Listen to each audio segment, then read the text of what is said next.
ar, o Se Liga Diversidade, direto da ETE Nelson Barbalho, para a TV Pernambuco. Aqui é Jaine Carvalho, egressa do curso de Rádio, TV e Internet.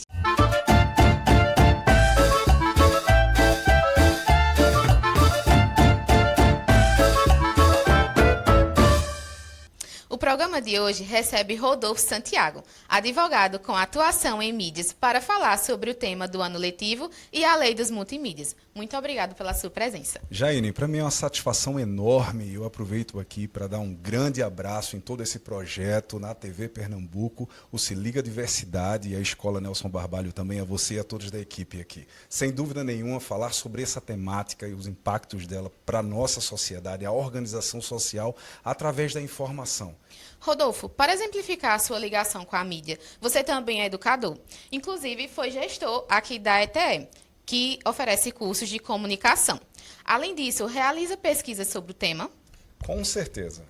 Parece, e eu posso dizer assim até com toda certeza, que a informação ela tem uma relação comigo, eu com ela, muito forte. Porque quando eu entrei na educação, eu entrei para trabalhar em um ETE. E quando eu cheguei aqui, descobri os cursos de produção de áudio e vídeo, de rádio, TV e internet, e foi aí que a história com a informação começou a se desenvolver. Começou a se desenvolver inicialmente em uma perspectiva educacional, para o ensino básico, o ensino médio, mas depois começou a surgir como uma possibilidade de estudo acadêmico. Então, quando você fala que eu desenvolvo pesquisa, sim, eu sou aluno do mestrado da Universidade Federal de Pernambuco, no curso de Direito, a pós-graduação em Direito, e lá eu estudo o direito à informação. E isso tem uma relação profunda com algo muito significativo para mim, muito mesmo, que é o direito ao esquecimento. Esse é o objeto da minha pesquisa. De maneira bem prática, assim, nós podemos dizer que esse assunto diz respeito a quando você tem alguma marca na história da sua vida que pode desabonar um pouco você, que pode trazer alguma marca negativa sobre você, nessa era da informação, em que as histórias estão expostas na grande mídia, na internet, será que você tem direito a ser esquecido? Ou essa marca vai te perseguir eternamente, vai punir você eternamente? Então, essa é a discussão da minha pesquisa hoje. Então, veja, a ideia de liberdade de informação, direito à informação, liberdade de expressão, não é a liberdade de imprensa, o direito ao esquecimento, os danos decorrentes disso tudo. Isso tudo tem muita relação com um tema que foi escolhido hoje, para esse ano de 2026, pela Secretaria de Educação de Pernambuco. Vamos falar sobre o tema do ano letivo em Pernambuco. Educação para a cidadania digital e midiática, formando cidadãs e cidadãos críticos e responsáveis. Rodolfo, como você analisa esse tema? Na minha perspectiva, é uma grande oportunidade de construirmos uma cultura digital. E isso é importante porque o Brasil ele não está atrás dos outros países que têm desenvolvido essa cultura. Pelo contrário, a internet tem reunido as gerações, tem reunido as sociedades em um mesmo instante.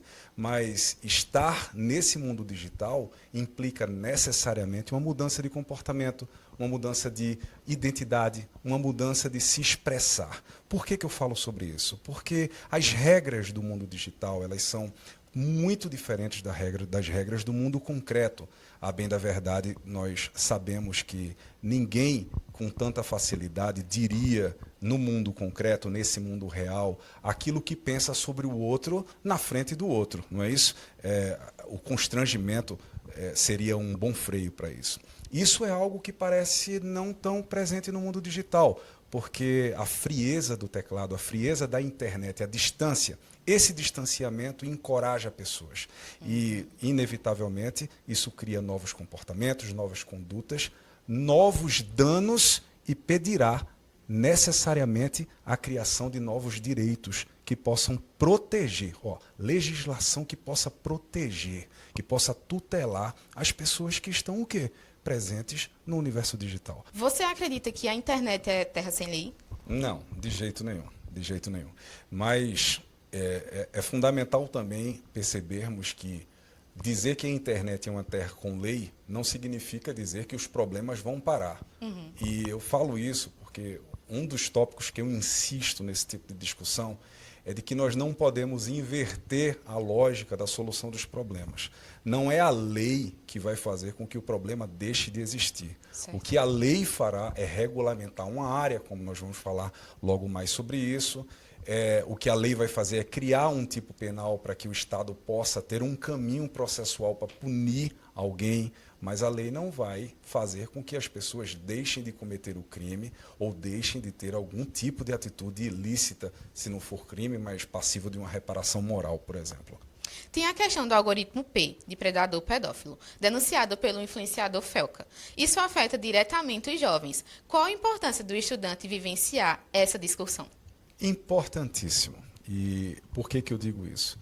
E talvez até contextualizando um pouco, né? E refletindo também sobre esse momento que nós vivemos, que foi uma revolução digital no Brasil. E por que eu digo isso? Porque nunca se viu ou nunca se vivenciou uma situação em que um influenciador digital mobilizou um congresso nacional para a edição de novas leis. Nós não estamos falando de um órgão qualquer.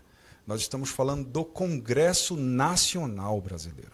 Isso é simbólico, isso é importantíssimo.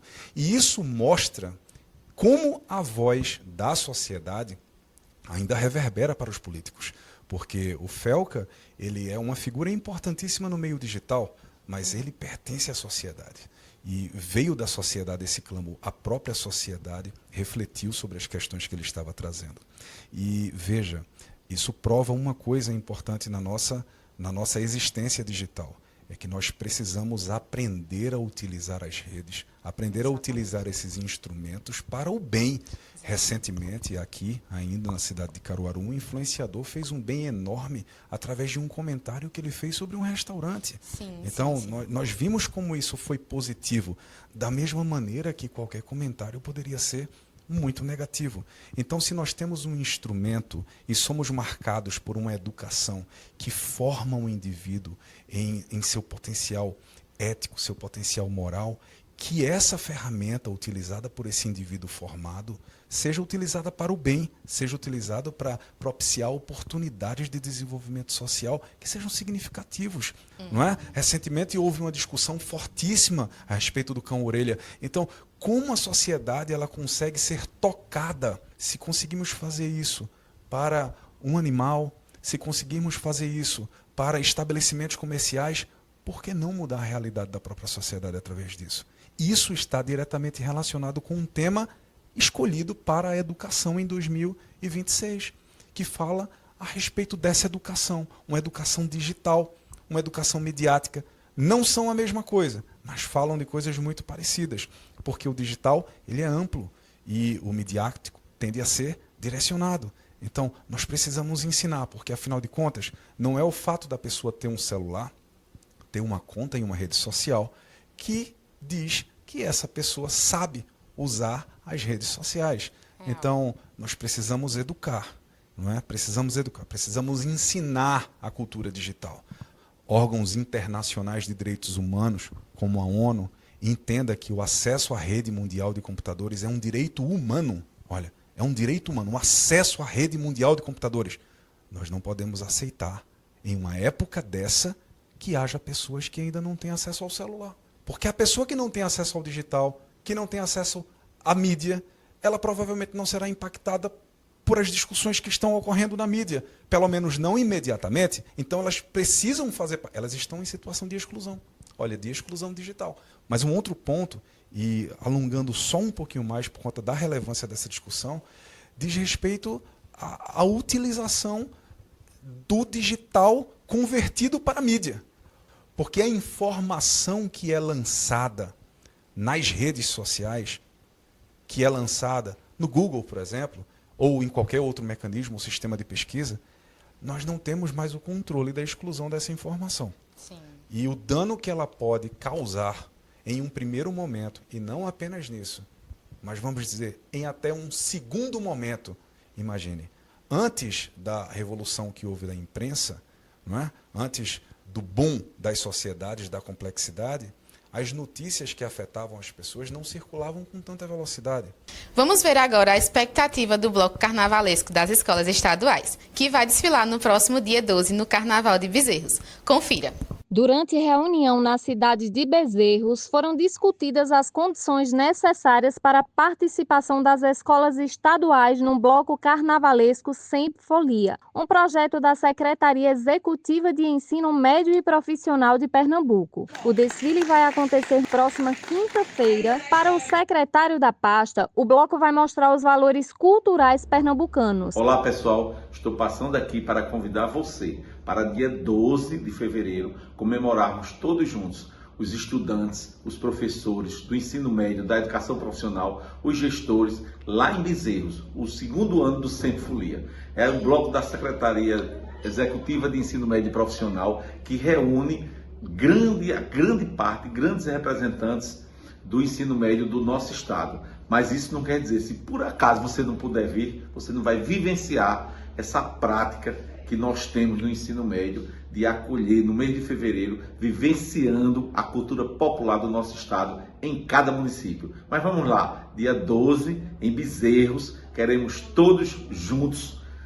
vivendo aquele carnaval de Bezerros, que é o carnaval dos papangus. Vamos, Sempre Folia. Vamos a um rápido intervalo.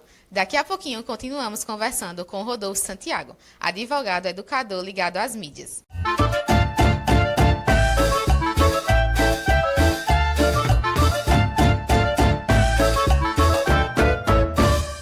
Estamos de volta com o Se Liga Diversidade, uma produção dos estudantes de produção de áudio e vídeo e rádio, TV e internet da ETE Nelson Barbalho para a TV Pernambuco. Voltamos a falar da Lei Multimídia, um projeto atual com o objetivo de profissionalizar blogueiros, influenciadores e criadores de conteúdo digital. Vamos conferir agora os relatos de alguns deles que atuam aqui em Caruaru e região.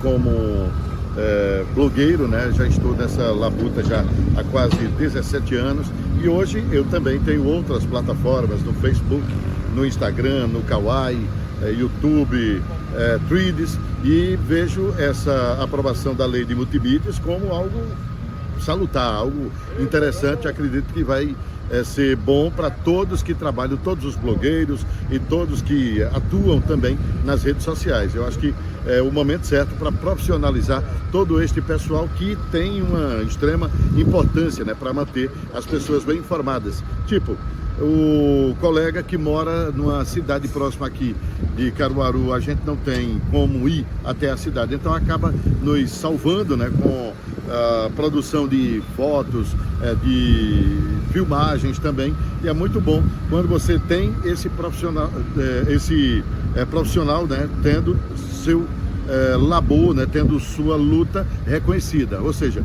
a profissionalização deste profissional é um ganho para todos. Olha, é um debate que tem gerado muita polêmica, esse da regulamentação. Já houve a regulamentação da lei que cria o profissional multimídia. Há, por um lado, um receio de quem faz jornalismo, dos jornalistas, dos radialistas, de que o profissional multimídia represente uma ameaça à atividade desses outros profissionais.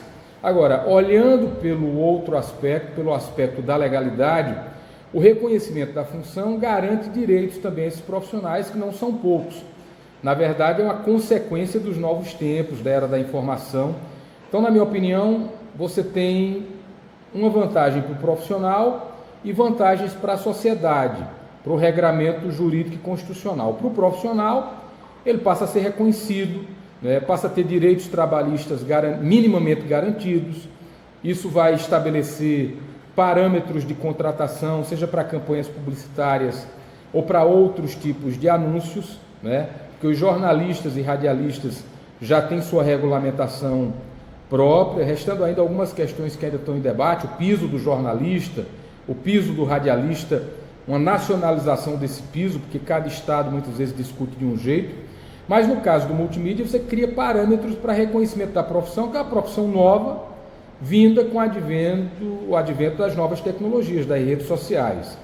E, na minha opinião, também garante responsabilização dos profissionais quando cometem delitos, por exemplo, propaganda ilegal, propaganda de bets não regulamentadas, de jogos como o jogo do Tigrinho. Tem muito responsável por mídia digital fazendo esse tipo de publicidade ilegal. Então, você formalizando a atividade, isso também ajuda a coibir a publicidade ilegal, aquela que não está permitida na legislação, porque o profissional também passa a ter a obrigatoriedade de responder à legislação e isso acaba gerando, né, uma fiscalização maior em torno da atuação desses profissionais. Sobre a necessidade de parâmetros e regularização, que não quer dizer censura das redes sociais, para que elas respondam à legislação do mesmo jeito que os veículos de comunicação.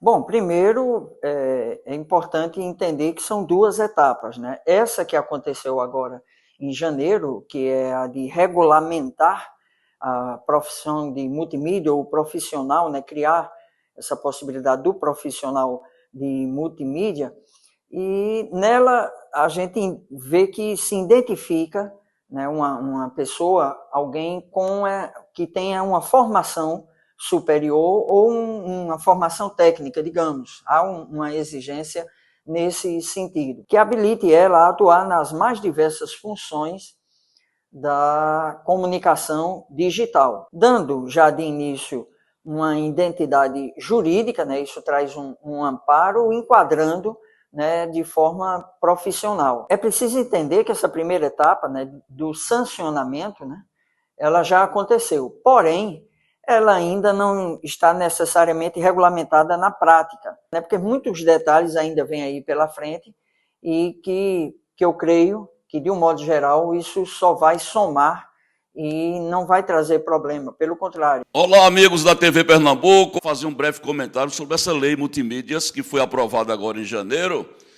Eu vejo pontos positivos e negativos e faço um alerta, porque a regulamentação dos profissionais multimídias é uma coisa positiva do ponto de vista de trazer responsabilidades, porque a notícia não pode ser tratada como um show. Eu me preocupo muito quando a notícia passa a ser tratada sem apuração, com pouca informação e show para buscar acessos. Eu acho que esse é um ponto que tem que ser regulamentado, com detalhes e ser debatido pela categoria. Outra coisa, o trabalho dos multimídias jamais vai tirar o espaço da boa informação, vai tirar o espaço do jornalismo, do radialismo, daquele fato que apura, que busca informação, que escuta os dois lados. E em tempos de inteligência artificial, eu acho que a lei é importante para que os exageros não aconteçam e não se repitam. E nós que estamos na trincheira do sertão aqui na blogosfera, continuamos fazendo bom jornalismo, ouvindo os dois lados. E como jornalista, eu vejo esse projeto de lei como um marco importante. Hoje em dia, a comunicação não está restrita apenas a grandes veículos de comunicação.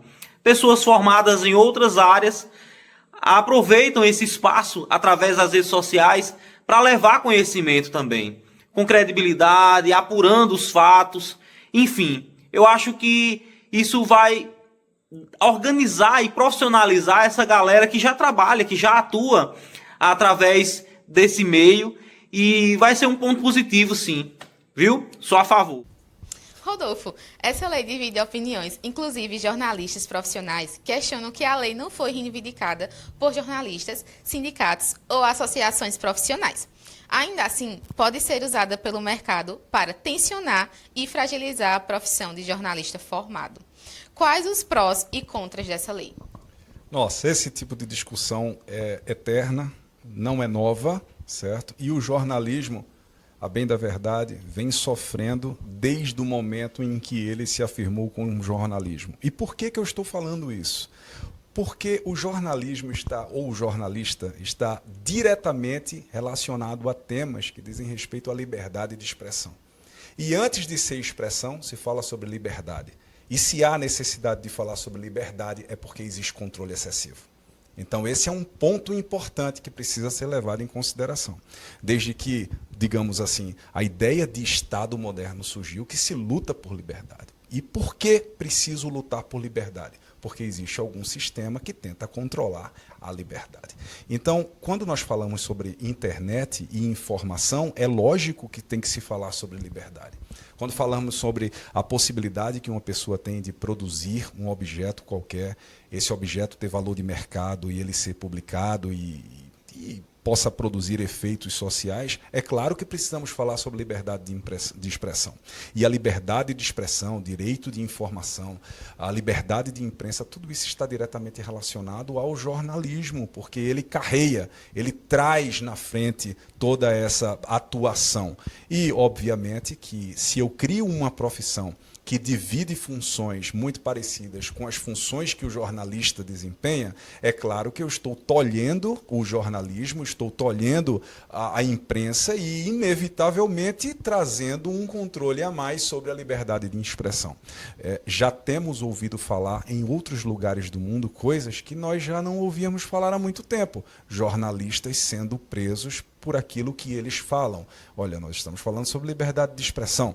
Se eu crio uma lei, se eu regulamento uma atividade dizendo o que alguém pode fazer e como esse alguém pode fazer, só que o objeto desse fazer é a expressão, é a opinião, significa que eu estou, como Estado, dizendo como, quando, onde aquela opinião pode ser dada. Mas ela também traz diversas outras coisas boas, porque uma lei, ela também é política pública. Olha, ela é resultado de política pública. Existe uma necessidade social, existe uma circunstância social que precisa ser regulamentada. Por quê? Porque talvez exista lesão a direitos naquele contexto, talvez exista necessidade de valorizar algumas organizações, vamos dizer assim, ou algumas condutas sociais, e para isso, o que é que o Estado faz? O Estado percebe aquela necessidade social e tenta regulamentar. Ora, quantas oportunidades de emprego podem ser criadas agora e quantas pessoas podem passar a ter dignidade na sua existência, dignidade profissional, a partir da criação de uma lei? Obviamente que isso traz perigos, mas também traz oportunidades, sem dúvida alguma. O que você acha dos profissionais jornalistas que pagaram sua faculdade para ter seu diploma e tudo mais, e hoje temos os influenciadores que fazem isso quase tipo a mesma coisa que um jornalista faz? Eu sinto o risco agora de dar uma resposta que inevitavelmente vai inflamar a sociedade, mas ela é necessária. O que eu acho é que a sociedade precisa agora se adequar, porque a lei está posta. Então, a discussão sobre isso ser bom, isso ser ruim, essa discussão, o tempo dessa discussão passou, porque a lei está posta. E aqui eu estou falando em uma perspectiva técnica, certo? Bem técnica mesmo. Nós precisamos entender que o Congresso Nacional ele está legitimado para criar leis, para falar pelo povo. Isso aqui, deixando de lado qualquer tipo de partidarismo. Obviamente que isso trará um aperto para pessoas que já estavam postas em seus lugares e trará oportunidade para aqueles que não estavam ou que estavam em situação de invisibilidade. Aos jornalistas formados, as pessoas que estavam na faculdade batalhando pelo seu curso, muito provavelmente vão passar pelo mesmo que passou há alguns anos atrás, quando se disse que não havia mais a necessidade do diploma para ser jornalista. O que é que vai acontecer com eles? A adaptação. Porque o processo de profissionalização passa necessariamente pela criação de cursos, pela criação de programas, pela definição de ementas, pela criação de cursos técnicos, mas precisamos ter cuidado, porque se o Estado ele decide regulamentar atividades que trabalham com informação, essa regulamentação também diz respeito a controle. Muito obrigada, foi muito válido todas essas respostas, foram esclarecedoras. Ficamos por aqui com o Se Liga Diversidade. Até a próxima terça, às 6 horas.